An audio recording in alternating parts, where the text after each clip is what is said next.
Today we are going to do maths of standard 7, chapter 1, geometrical constructions. In that we are going to see about the angle bisector, perpendicular bisector of a line segment, the property of the angle bisector of a triangle, and the property of a perpendicular bisector of the sides of a triangle. And then the exercise. First, we are going to revise about the angle bisector. The angle bisector divides the triangle into two equal parts, that is 30-30. Suppose if we have taken the triangle 60 degree, it divides the triangle into 30-30 degrees. Same is for the line segment. What does a line bisector means? The line bisector means if we draw a line segment of 4 centimeter and a bisector is drawn, it divides the line segment into two equal parts, that is 2 centimeter, 2 centimeter. Now we will do the practical part so that it will be more clear. First we will revise about angle bisector.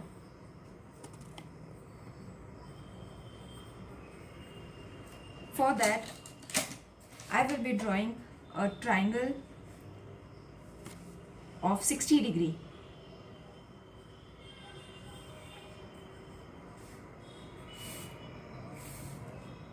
Draw a triangle, name it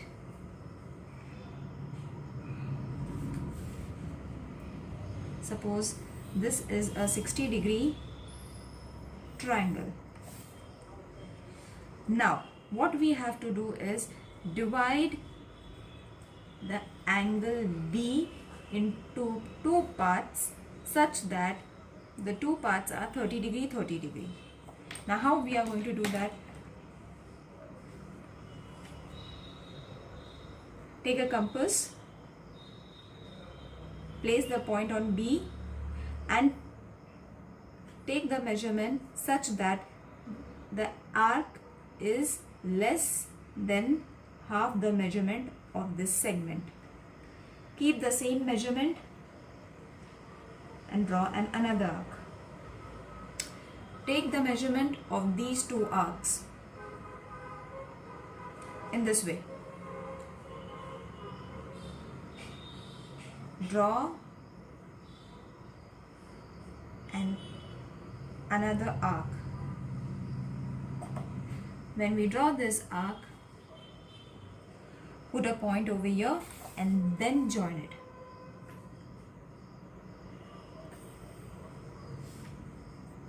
Now when we measure this is a 60 degree angle, and when we measure it we will get 30-30 degree each. This is known as angle bisector. In the same way we can divide this angle too. For that the same procedure. Take measure of this segment less than half and draw an arc. Keep the same distance, draw another arc.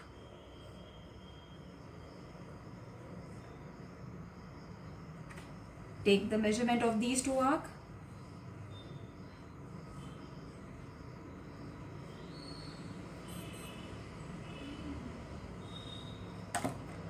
We get a center point over here. Join the 2 points. These are the 2 points. Join the 2 points. In the same way, we can even bisect angle A. For that, the same procedure. But for this, we'll have to use these two segments. Take the measurement less than half. Draw these two arcs, then place it over here. Take the measurement of these two arcs.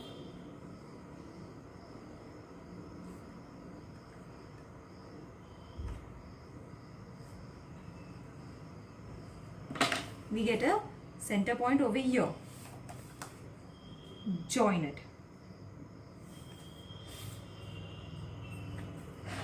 Now, when we bisect all the three sides, we will see that we get a point where all these three line segments are been crossed. We get this point, and this point is known as concurrent. Get that? Now, we will learn about line segment.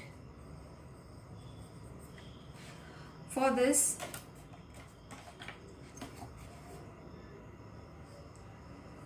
draw a line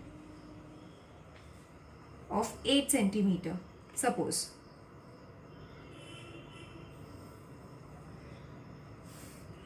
Now, there's only a single changes we have to do in angle bisector as well as in line bisector. In angle bisector, we have to take the measurement of the arc less than the line segment, whereas in the line segment, we have to take the arc measurement more than the half. Suppose a half is here, we have to take more than half and draw a arc over here. This is the only difference between a line segment and an angle segment. Draw the same arc, measure the two arc,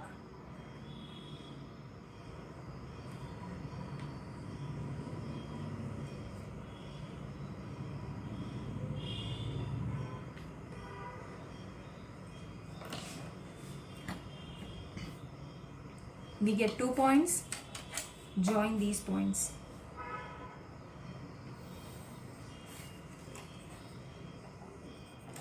Now, when you will see this, when you will measure this, you will get this as 4 centimeter and 4 centimeter.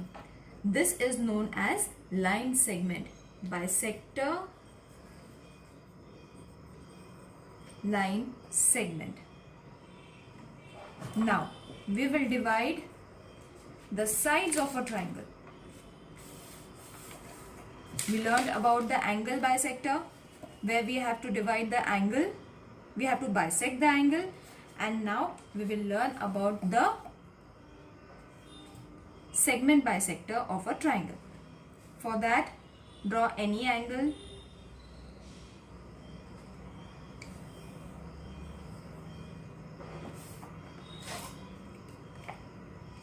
I'll draw an angle of,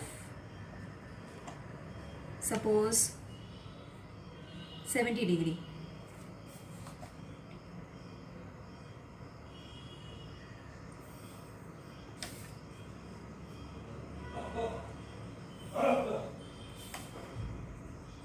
This is a 70 degree. Now what we have to bisect over here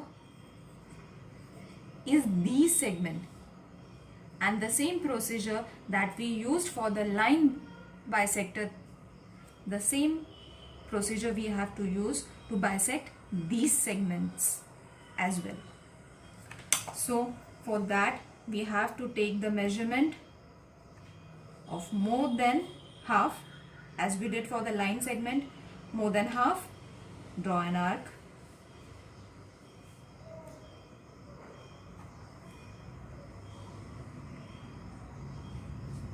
Take the measurements of the arc, draw another two arc,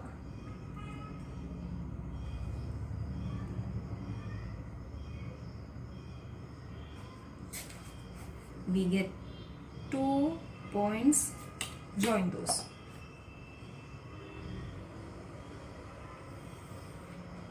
In this way. Now we have bisected segment BC. In the same way, we have to bisect segment AC. The same procedure. Take a distance more than half, draw an arc.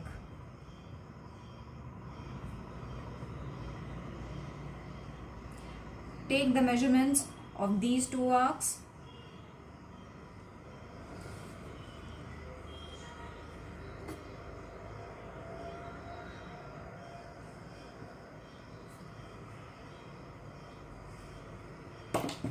We get 2 points.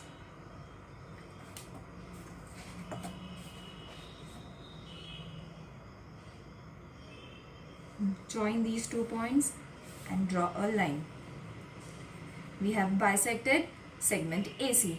Now the remaining segment is AB. The remaining segment is AB. We have to bisect AB. The same procedure. Draw an arc more than half. Take a distance of more than half. Place it on A. More than half. The same distance.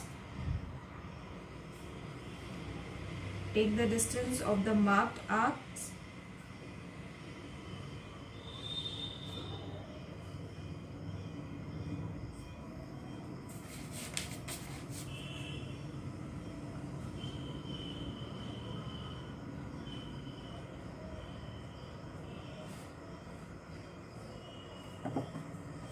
We get 2 points.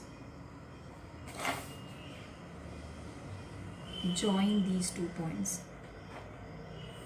Eventually, you will see that you get a point of congruence where all the 3 bisectors intersect at this point.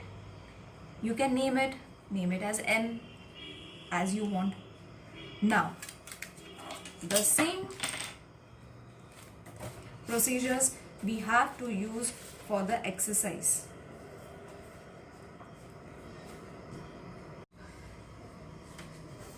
For the exercise, we have to use the same procedure. For the line segment, for bisecting the line segment, we have to use the same procedure that we used for the line bisector. For angle bisector, we have to use the same procedure that we used for the angle bisector.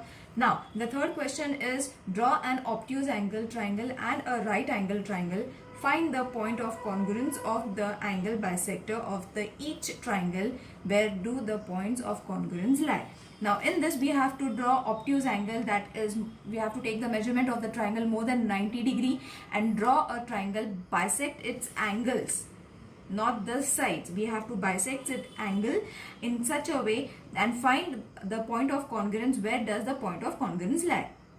The point of congruence will lie inside the triangle. Whereas when we draw a right angle triangle, the point of congruence will lie on the hypotenuse side of the right angle triangle. So we have to write where the point of congruence lies. Now, fourth question, draw a right angle triangle. Draw the perpendicular bisector of its sides. Where does the point of congruence lie? In this too, we have to do the same thing and we have to see where the sides. In this we have to bisect the sides, not the angles. Whereas in this we have to bisect the triangles. In this we have to bisect the angles, and in this question we have to divide the sides of the right angle triangle. And we have to see where the point of congruence lie. I hope all the queries are clear of this first exercise.